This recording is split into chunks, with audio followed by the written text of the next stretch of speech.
Assim, a maioria da produção de filme que eu fiz é documentário. Eu estou num processo agora de fazer um longa-metragem, um documentário sobre o Zequinha Barreto.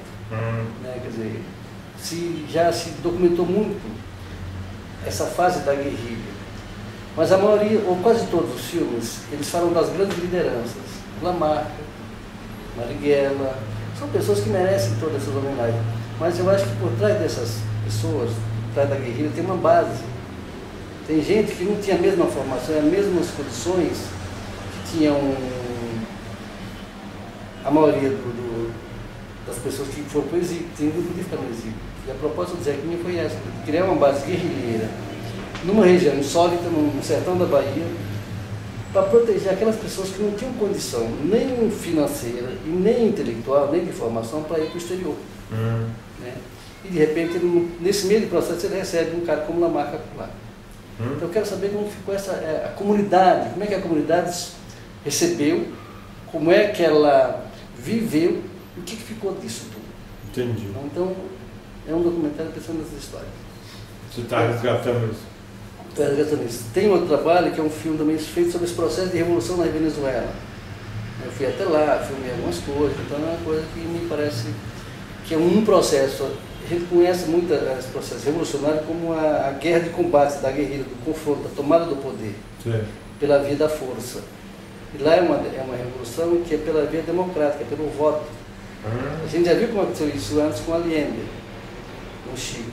Mas na Venezuela tem um processo um pouco diferenciado, tem uma pessoa diferenciada, tem um tempo diferenciado. Tem alguns documentários que pegam algum fato. Tem um documentário, por exemplo, em Diadema, eu trabalhava lá de repente o centro de memória pegou fogo.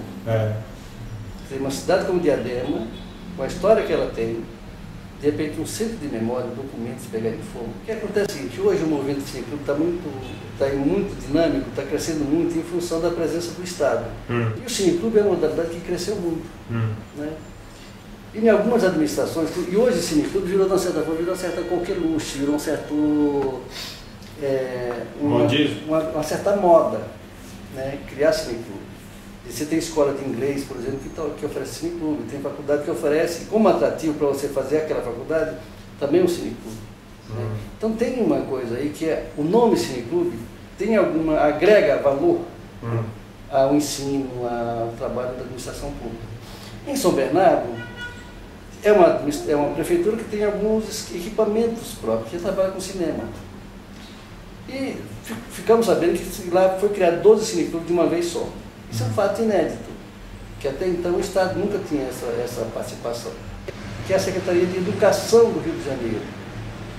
Lá, depois de um processo de estudo sobre isso, de discussão do filme na sala de aula, se chegou à conclusão que o melhor processo era montar cineclube. E eles criaram 200 cineclubes de uma vez só. É uma atividade de cineclube, ou seja, de reflexão, de ver o filme até como opção de lazer. Municipal? Rede municipal do Rio de Janeiro. Quando eu falo isso, que o filme só existe na tela, e quando vem projetado, isso é uma coisa que está ligada a uma coisa um pouco mais ampla. Que é assim, hoje o filme brasileiro ele é feito de uma forma muito bem feita. O livro é um livro muito bem impresso. Você tem uma qualidade no produto que você pega. Quando você pega um produto bem feito e passa num lugar e você retransmite em condições precárias, você perde essa qualidade do material. No caso do cinema, eu estou dizendo o seguinte, estou dizendo duas coisas com isso. Uma que é assim, que o filme só existe na tela quando bem projetado. Porque a gente tem que ter cuidado para projetar os filmes. Mas isso não quer dizer que as cadeiras têm que ser tudo igual, que tem que ser como o cinema. Eu acho que a cadeira dura, na sala de aula, não tem problema. Eu digo é do respeito que você tem que ter por aquela obra. É de apresentar aquela obra, dizer de onde ela veio, por que ela foi lá, por que você está passando ela lá.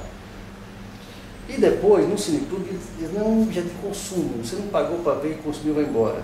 Tu vê o filme, conversa um pouco, não precisa ser sobre o filme, sobre a vida do cidadão, do amigo, do companheiro, dizer, como é que vai, tudo bem, sabe essa coisa de você olhar para o outro. No caso do Estado, sim. Olha, a sociedade, o cineclube tem uma experiência acumulada que merece uma coisa mais arrojada. Até para responder uma necessidade que é do próprio Estado, do próprio cinema brasileiro. Que é de oferecer uma tela com qualidade para a população. Não dá para pedir o 30% da população que pague 20, 30 reais para pagar para ver um filme estrangeiro no shopping. Não dá para, é inconcebível por que eu tenho que, quando um filme brasileiro sair em vídeo, em DVD, ele custa 40 e 50 reais, quando o americano custa 15, 20. Colocar na sua agenda que o cinema, como um todo, tem que ser pensado como uma política pública, como um interesse do Estado. Fácil fazer cinema no Brasil. Hoje um cara que faz um filme, ele termina de fazer o filme e não tem custo nenhum, porque foi tudo pago. Ele, na verdade, nem tem que exigir que o filme dê bilheteria, porque o filme está pago. Está pago. Eu não estou falando de documentário que você pega, eu estou falando de todo o filme. Certo. Eu estou falando de Tropa de Elite. Isso, vamos falar de Tropa de Elite. Até o documentário que eu fiz, que você faz. Certo. Se eu peço para o Estado uma verba, eu tenho um canal para fazer isso. Entendi. Agora, o que é inaceitável é que esses filmes pagam por dinheiro público, fiquem mal fora na plateia da distribuidora. Porque não passa porque o filme americano tem prioridade. É que o público, o cidadão que paga imposto, não consegue ver esse filme, até para falar que não gostou. O filme americano ele vem para cá importado. Ele é uma importação, você importa o filme. Você paga a importação.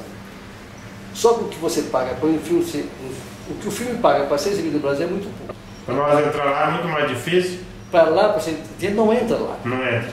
Ele não entra. Um filme ou outro que é exibido lá, quando o filme tem um interesse de ir para o Oscar, um outro filme é exibido. São pouquíssimos.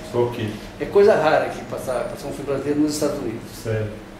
Porque lá a indústria americana de cinema é indústria, é vista como um interesse de Estado. Eu tenho que vender o meu produto, eu tenho que vender a minha ideologia. Entendi. Isso é determinação. Tanto é que todo filme americano aparece a bandeira dos Estados Unidos. Por que aparece?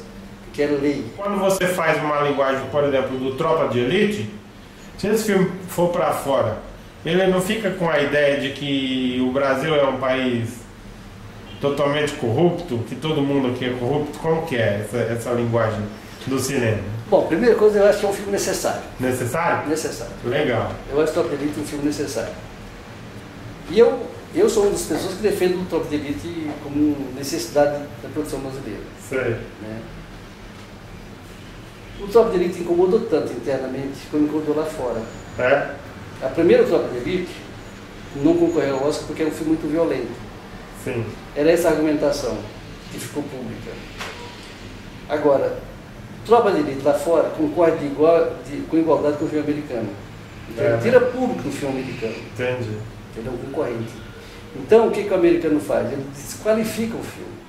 Isso é coisa de império, isso é coisa de dominação. Sim. Né? Isso lá fora. Aqui dentro, as pessoas ainda, eu acho que assim, quando se fala do filme brasileiro, essa é uma visão pessoal minha. Sim. Eu tenho a impressão que o público quer fazer parte daquela história. Sim. Ela quer interferir, ele dizendo, olha, isso não podia. Nós vamos ficar exatamente, nós vamos para fora com essa visão de que são corruptos. O Brasil é um país corrupto. Se a gente não admitir isso enquanto brasileiro, enquanto povo, nós vamos ser sempre corruptos. A Nova Zelândia, mas menos corrupta, também uma das menos corruptas do mundo que os Estados Unidos. Né? Portanto, a corrupção faz parte do ser humano, faz parte do homem, a missão do ser humano. Né? Então não é um filme que vai, não é o Tropa de Elite que vai nos fazer corrupto. Que a ficha limpa só vai valer para 2012. Portanto, eu tenho que refazer todas as minhas contas da eleição passada e refazer toda uma refiguração. Ou seja, por trás disso tem uma coisa que você querer, primeira coisa, você querer desmontar, você querer desfazer o mito do Lula. A primeira coisa que me vem na cabeça é essa. Porque você vai favorecer quem exatamente? Quem são essas pessoas que vão votar para o Congresso agora? E correr o risco do ano que vem, sair de lá de novo, com a implantação da ficha limpa. O Tropa de Elite, quer dizer, tem lá as suas complicações, mas no segundo filme, acho eu, que ele tirou do espectador esse poder de participação. Ele colocou, olha, na minha visão, esse é o problema da tela, e eu não tenho como participar. E ele realizou um desejo do espectador, que é quando ele pega um político, esse político apanha lá no filme. Isso lava a alma de qualquer brasileiro. Né? Então, essa é a história que se passou pra gente. O país é um país ordeiro, né? que nunca teve revoltas aqui. Sei. Aí você começa a estudar o teu país, você percebe que esse é um país que sempre lutou para ser uma nação.